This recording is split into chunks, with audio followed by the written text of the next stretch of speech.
الله الرحمن الرحيم الحمد لله حمدا كثيرا طيبا مباركا فيه والصلاة والسلام على أشرف الأنبياء والمرسلين وعلى آله وأصحابه أجمعين وبعد. Alhamdulillah, the next thing the Shaykh mentions in his book about the value of time is just a little bit about how we organize our time, and he just shares just some basic principles. In the beginning, just shares some basic principles, which is important to understand. Sometimes we mix these things up when we are trying to get things done, utilize our time in the best possible way.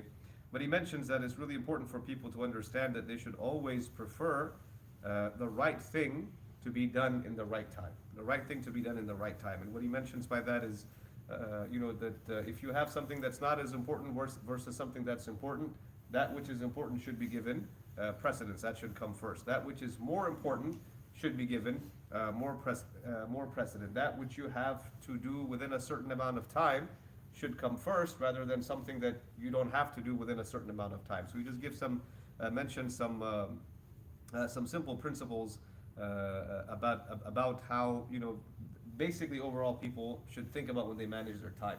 The Sheikh actually has another book, a whole another book on the fiqh of priorities. Sheikh al-Qaradawi rahimahullah has a whole other book talking about like focusing on priorities and things like this. But these are things that you can also learn through other means, right? Just time management skills and how we should best utilize our time. But there's even a book. It's a really good book I read a while ago. This is not a book by a Muslim author, but it's called, I don't know if you've heard the author Brian Tracy has a lot of books on time management things. The book is called Eat That Frog. Right, eat that frog. And what he's saying is like the task that's in front of you that you don't want to do, that you're trying to avoid, just go ahead and do it, get it out of the way, and then you'll be able to focus on everything else. A lot of this is just things in our heads. But he mentions a hadith of the Prophet ﷺ in which he narrates from عن صحف Ibrahim alayhi salam, that the Prophet ﷺ mentions a teaching from the revelation that was given to Ibrahim alayhi salam. And he says, ينبغي للعاقل ما لم يكن مغلوبا على عقله أن يكون له 4 ساعات. That any intelligent person, any functionally intelligent person, they should understand that they should have 4 important periods of time in their day. They should have 4 important periods of time. ساعة يناجي فيها ربه، وساعة يحاسب فيها نفسه، وساعة يتفكر في صنع الله عز وجل، وساعة يخلو فيها لحاجته من المطعم والمشرب.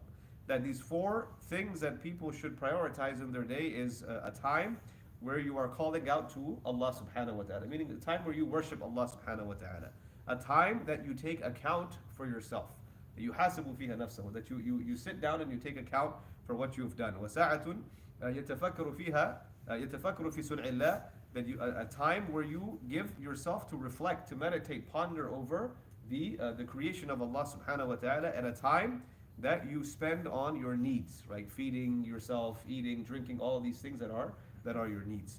But this is something that's been narrated from that which was revealed to Ibrahim alayhi salam and the Suhaf of Ibrahim alayhi salam, that people should focus on 4 things at least in their day. And these are things that are of spiritual value as well: worshiping Allah, thinking about Allah, pondering over Allah's creation, but then also taking care of the needs that you have for yourself. But you look at how much time is spent focusing on the worldly part of your day. It's like literally 1/4 of the time that was mentioned. The Shaykh rahimahullah, he also mentions that an important part of your setting time and taking care of your tasks is also to make time for rest and relaxation and enjoyment. And this is something that is completely permissible for you to also enjoy your time and enjoy yourself. But again, you prioritize that which you have to do versus that which is fun to do, or leisurely time where you're looking forward to doing. And he warns also, using the hadith of the Prophet ﷺ, about overburdening ourselves with acts of worship in a day.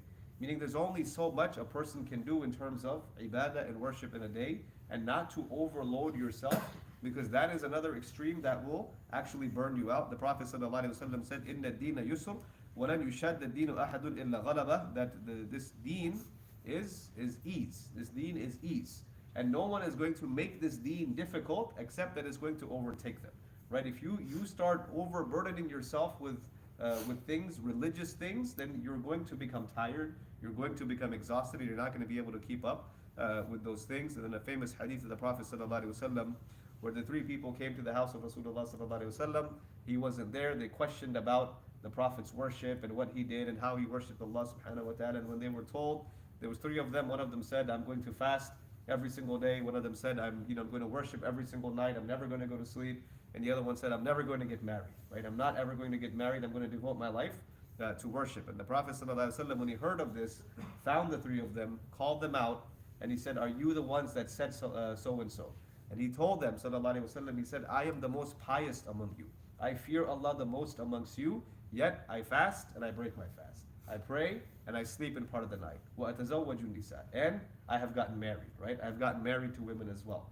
And so the Prophet ﷺ, he's teaching them these things that, and at the end of the hadith he said, فَمَنْ رَغِبَ عَنْ سُنَّتِي فَلَيْسَ مِنِّي. That whoever turns away from my sunnah, then they're not of me. Meaning you're going to overburden yourself with this, then it's not going to be good. So when we talk about taking advantage of our time, we're not talking about overburdening our time with only acts of worship and religion and deen and so on and so forth. We have to give it priority. We have to make sure salah is something that has to be done within a fixed amount of time. It should be done in the most appropriate manner. It should be done in the best of manners. When you give it priority, you can do it. But the window of salah is so vast. Once your salah is done, you still have time for other things. If you look at the time for, between Dhuhr and Asr these days, it's a little short. But once you're done with your Dhuhr, with your quality salah, you have time until Asr comes in. And then you have time to pray Asr until you have Maghrib come in. But if you prioritize and do those things with quality, you will get barakah in your time for the other things you need to do and the other things you want to do. And we ask Allah subhanahu wa ta'ala to give us the strength to put these priorities first in our life. Jazakumullah khair. Wassalamu alaikum wa rahmatullahi wa barakatuh.